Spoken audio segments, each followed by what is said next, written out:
gitu. Sebenarnya itu bukan headshot doang sih Pak Pulung. Headshot loh, beneran. Tapi cicilan dari kita juga sih Pak Pulung. Tapi headshot tetap loh bisa dari Soso udah mendapatkan follow up damage juga, udah memberikan pressure juga ke Soso ya, tapi Soso masih bisa berdua. Tapi first blood berhasil diamankan oleh seorang RRQ Sena.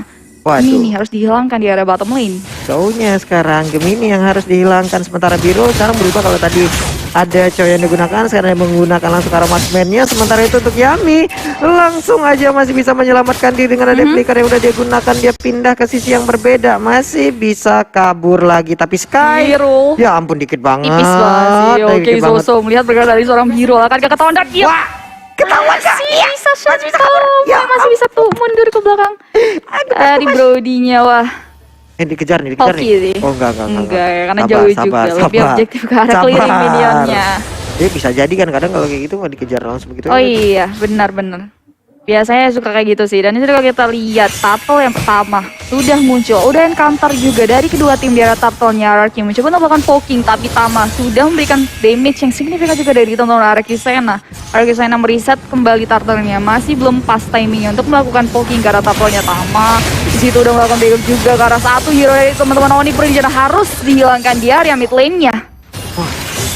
Baik, sebuah tadi percobaan yang sudah dilakukan dan Hypo menjadi korbannya. 2 orang ataupun 2 poin kill sekarang menjadi milik dari RRQ Sena. Yami di bagian bawah di bottom lane juga masih mempertahankan, sekarang hampir tercolok aja. Untung masih ada Sunpo yang masih menyelamatkan ke arah Gemininya. Yes, benar sekali. Dan Gemininya masih mencoba clearing minion. Sekarang mencoba untuk melakukan setup juga di area bottomnya. Di sini ada 3 hero juga. Turtle yang kedua akan muncul dalam 107 detik. Masih ada waktu untuk farming dulu. Soso di sini udah mendapat pressure juga dari kedua hero. Teman-teman di Prodigy Hypo melakukan pola BK tapi tipis banget. Hypo yang harus ditumbangkan kah? Sosonya yang harus mundur ke belakang membuat Biru bisa mengambil gold shit turret di arah top lane-nya. December Justice-nya pas banget karena build, tapi Biru masih bisa mundur ke belakang. Iya, masih bisa terlepas dengan spell tangan hijau berdoa alias Purify itu ya. Yes. Masih bisa keluar dari area Imperial Justice. Cuman ini PR baru untuk Uranus dengan adanya Baxia sih. Regennya dia pasti bakalan berkurang secara drastis dan Di bawah anteng banget nih. iya, Oke, habis shieldnya dan satu tarot berhasil diamankan oleh teman-teman RRQ Sena. Di selain Hypo nggak mau kalah, Oni Prodigy juga harus bisa mengamankan tarot yang di area top lane. Servet Mans melihat Soso sudah tertekan oleh kedua harus melakukan backup.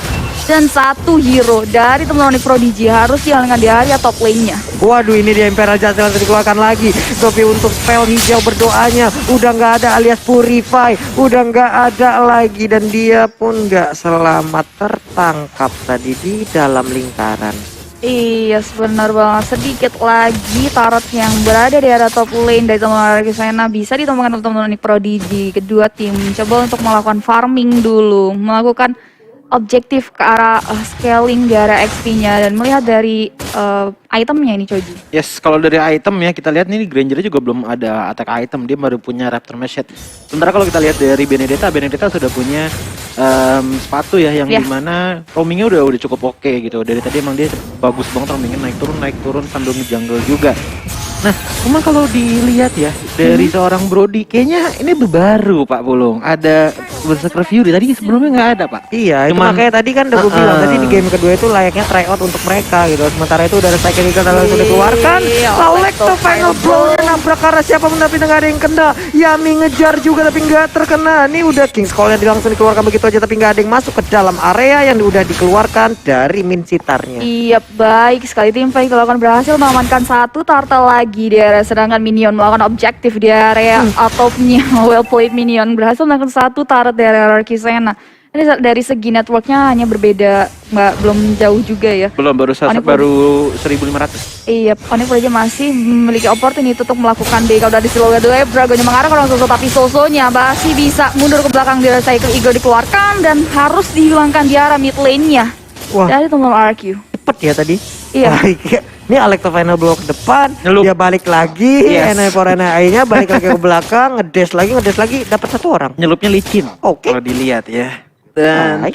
oke lah, ini untuk Biru menggunakan Berserker Fury mungkin damage-nya baru akan kelihatan banget dari seorang Brody yang banyak banget di band di MDL. Cuma kalau kita lihat Yaminya di sini, Yaminya udah melakukan pick up tapi masih bisa mundur ke belakang. Di selain Blaze mencoba untuk melakukan follow up ke arah Hypo-nya, tapi Hypo masih bisa mengundurkan dan ternyata harus dihilangkan. Di sisi lain Warlord mencoba untuk melakukan backup Imperial Justice baru seorang Biru-nya benar-benar harus dihilangkan Electro untuk melindungi, tapi sayang sekali Serpent Lance harus dihilangkan di area rivernya. Di sisi lain Warlord juga harus dihilangkan di area rivernya. 1 untuk 3. Waduh, ini rugi banget sih untuk Onyx Prodigy. Mereka kehilangan core utamanya, mereka kehilangan marksman-nya juga.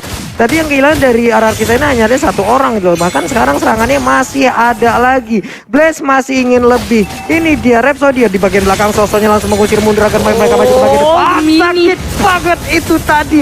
Rhapsody yang dikeluarkan, ya ampun. Hypo melakukan backup-nya, berhasil men-shutdown seorang Blaze-nya, tapi Blaze-nya masih bisa mengamankan 1 kill. Jadi nggak terlalu rugi juga sebelum meninggal ya. 1 kill berhasil diamankan oleh seorang Blaze sebelum meninggal. Dan di sini kita lihat Yami mencoba clearing, mencoba untuk masuk ke area mid lane. Teman-teman Onyx Prodigy melakukan objektif taratnya. Di sisi lain juga Brody di area top lane-nya mencoba untuk clearing minion dulu.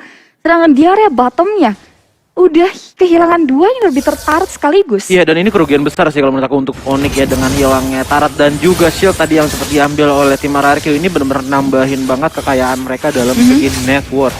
Iya, ada ini Turtle yang ketiga udah keluar, udah ada encounter juga, tapi Serpent Lance dengan Red Burst berhasil mengambil Turtle yang pertama di situ. Udah ada follow up damage juga, mungkin menurut seorang Hypo ke arah belakang.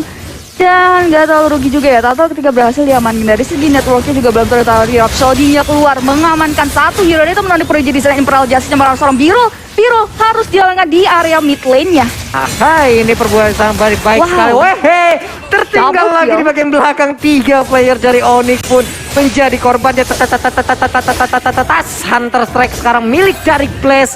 Akan semakin sakit lagi damage-nya, akan ada movement speed tambahan lagi. Sementara itu di bagian tengah udah ada outer turret yang berhasil ditumbangkan. Payung dilempar ke bagian depan, nggak kena siapa-siapa. Electro Final Blow-nya udah ada Kinko yang dikeluarkan tepat berada di tengah-tengah, tapi dia pun menghilang. Gak sempat lagi untuk kabur.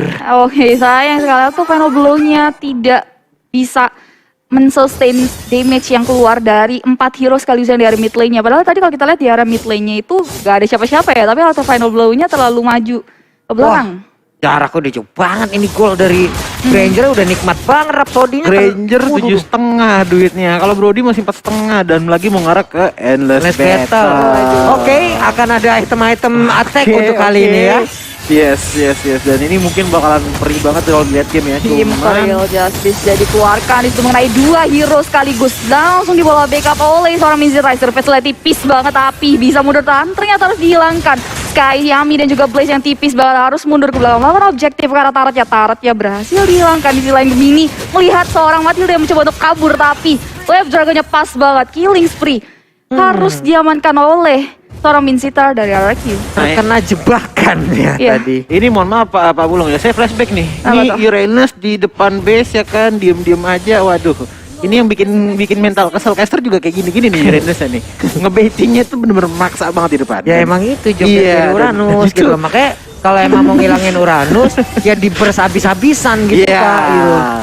Iya, oke. Lord-nya udah muncul. Teman-teman Arku Sena sudah melakukan setup juga di area 1 hero dari teman-teman Onyx Esports udah terkesan dan harus dihilangkan. Dan membuat teman-teman Onyx Prodigy bisa dengan leluasa langsung melakukan effect di roll-nya di situ. Electro Final dikeluarkan tapi nggak efektif. 1 hero harus hilang dari Minzy berhasil ter-shutdown. Begitupun juga dengan Blaze yang harus tersandot. Tama harus mundur ke belakang, nggak ada damage dari Arku Sena dan juga harus mundur ke belakang 2 untuk 2. Wah, ini kehilangan satu damage dealer utamanya dan tadi ke shutdown. Berarti ada tabungan yang pecah nih. Iya. Kaguranya berarti ataupun tim dari Onyx Prodigy akan mendapatkan tambahan-tambahan gol lagi. Ini replaynya. Warnanya udah sangat bagus sih Coji. Ya, dan kalau kita lihat tadi Hypo-nya emang benar-benar coba banget masuk ke depan. Cuman kelihatan Blaze-nya itu ngikut tadi Cycling Eagle-nya sama seorang Matilda, dan akhirnya harus dihilangkan seorang Blaze di tangan Kagura karena Yin yang overturn ya. Langsung terkena payung satu area, kesedot semua, kesetrum semua, udah gitu. Enak banget itu, walalalala Imperial Justice-nya enak banget, langsung aja. Ini dia Spiral Stringernya langsung dikeluarkan, langsung dibor, tapi dari Baxianya masih cukup tebal. Iya, masih cukup tebal. Mengingat Baxia adalah hero yang dengan pure tank. Bisa di Sky-nya mencoba untuk masuk, tapi ada 2 hero dari teman-teman masih bisa mundur ke belakang di selain Warlord-nya. Gemini mencoba untuk melakukan backup, mencoba untuk memberikan damage, tapi teman-teman masih bisa mundur ke belakang di selain Tama harus dihilangkan di area rivernya. Blaze masih mencoba objektif ke arah farming dulu, mulai setup posisi untuk melakukan poking ke arah Lord yang pertama. dibalas langsung ya. Tadi Kagura ngambil ke arah Rangernya, sekarang langsung dibalas lagi. Dan mereka mengarah ke area Lord. Ini mau ditunggu sampai menit 12 apa enggak? Enggak, ternyata langsung disikat aja. Enggak apa-apa, ini akan menjadi tambahan apa ya? Ataupun Hero gebrakan baru lagi gitu untuk mereka. Iya, sedangkan di sini kalau lihat Onyx Prodigy melakukan objektif di area bottom dan teman-teman RRQ masih mencoba untuk meng-clearing minion kembali sampai Lordnya berjalan di area bottom. Teman-teman dari Onyx Prodigy mencoba untuk melakukan setup sebelum Lordnya masuk ke area. Mereka harus bisa memikirkan strategi bagaimana mereka bisa sustain damage yang nantinya akan masuk ke area teman-teman Onyx Prodigy. Iya, kalau menurut aku untuk winning moment seorang Onyx ya harus bisa team fight, tapi harus bisa jauh juga dari King's Calling dari seorang Yami yang masih damage lumayan besar ya dengan 4 prajuritnya. Cuman tugas untuk RRQ justru Yami mesti masuk dan memberikan setup yang bagus dengan King's Calling-nya agar memberikan damage tambahan kepada Onyx. Oke, ini dia Cipi. Udah mulai masuk di situ, kita lihat satu hero dari teman-teman yang Prodigy harus dilansai ke Eagle dikeluarkan oleh seorang teman-teman dari RRQ Sena. Udah mulai masuk ke arah base dan harus melawan seorang Benedetta-nya, dan teman-teman Onyx Prodigy akan kesusahan mensustain hero dari teman-teman RRQ Sena mulai masuk, dan Lordnya udah melakukan one strike push Gemini yang tipis banget, nggak ada wave minion yang masuk, dan ini dia one strike push dari Lord Blaze-nya benar-benar sakit banget. One strike push karena base milik Onyx Prodigy, terisa seorang Gemini yang mencoba untuk mengarah tapi nggak bisa. Triple kill berhasil teman kalau seorang Blaze RRQ Sena yang harus bisa mengamankan game yang ketiga kali ini. Iya, ini dia game ketiga milik dari